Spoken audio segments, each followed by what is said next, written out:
Hello everyone, welcome back to our YouTube channel Financial. So today in this video I'm going to show you how to follow someone on Etoro. To get started, let's open Etoro app. Make sure you have already downloaded Etoro app on your device.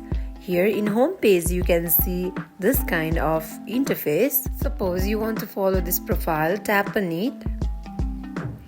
And here you can see their performance.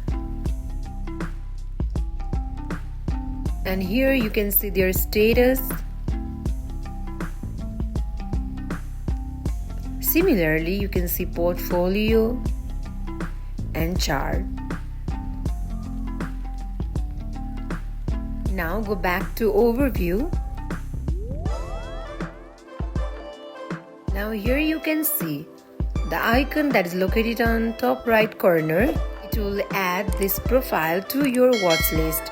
So that wraps for today. If you guys like this video, do not forget to like, comment and subscribe our channel. Thank you for watching.